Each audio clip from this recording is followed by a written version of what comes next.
Assalamualaikum warahmatullahi wabarakatuh. Selamat malam semuanya. Di video kali ini saya akan mereview salah satu karya Terelie, yaitu novel. Untuk judulnya apa nanti saya sebutin. Jadi novel ini bukan cuman menyuguhkan cerita yang menegangkan, tetapi juga membahas isu sosial, hukum, dan politik yang cukup dekat dengan kehidupan nyata. Di review ini saya akan membahas gambaran umum, sinopsis singkat, tokoh dan alur cerita, kelebihan dan kekurangan novel, serta pesan moral yang dapat kita ambil dari novel ini. Langsung saja untuk judulnya apa? Jadi novel ini berjudul Negeri di Atas Tanduk, penulis Terelie. Novel ini memiliki genre fiksi politik, sosial, dan thriller. Secara umum, novel ini menceritakan tentang perjuangan seseorang yang harus berhadapan dengan sistem kekuasaan yang penuh kepentingan, manipulasi, dan ketidakadilan. Cerita berfokus pada tokoh utama bernama Thomas, seorang konsultan keuangan yang cerdas, tenang, dan punya prinsip hidup yang kuat. Thomas diminta untuk membantu menyelamatkan sebuah bank yang sedang berada di ambang kebangkrutan. Awalnya, masalah ini terlihat seperti urusan bisnis biasa.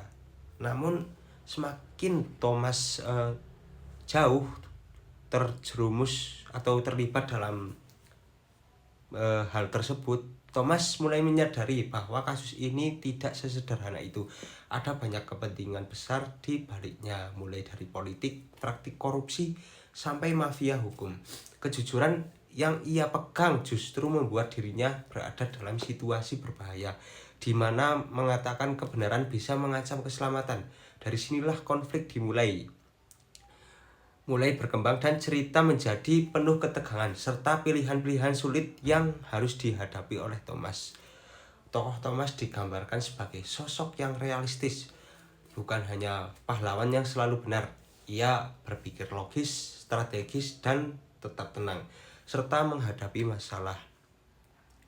Tokoh-tokoh pendukung juga digambarkan dengan karakter yang kuat, mulai dari sahabat yang setia hingga tokoh berkuasa yang licik dan penuh manipulasi.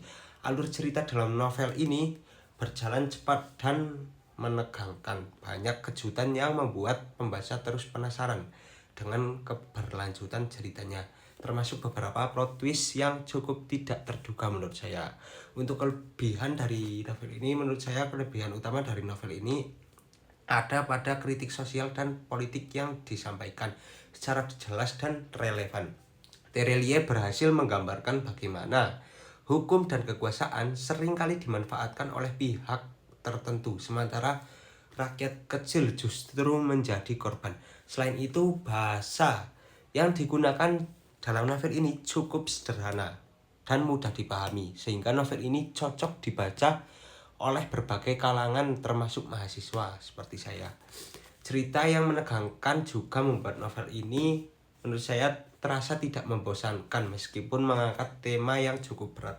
Untuk kekurangan novel ini menurut saya yaitu untuk sebagian pembaca mungkin terutama yang belum terbiasa dengan tema politik dan ekonomi. Bagian awal ceritanya mungkin terasa agak berat ya. Namun jika dibaca dengan lebih fokus, alur cerita akan semakin jelas dan menarik seiring berjalannya waktu.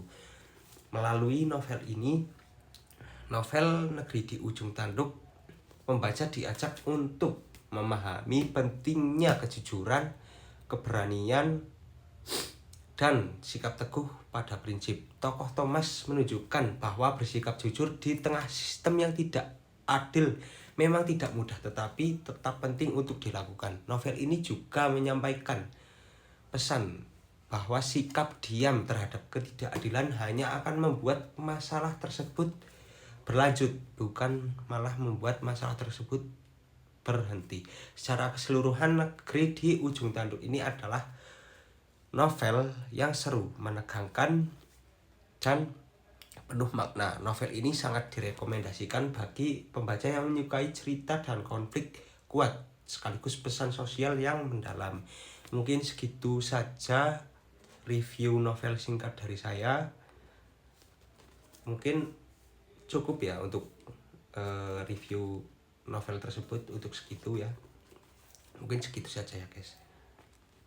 Baik, saya tutup. Wassalamualaikum warahmatullahi wabarakatuh.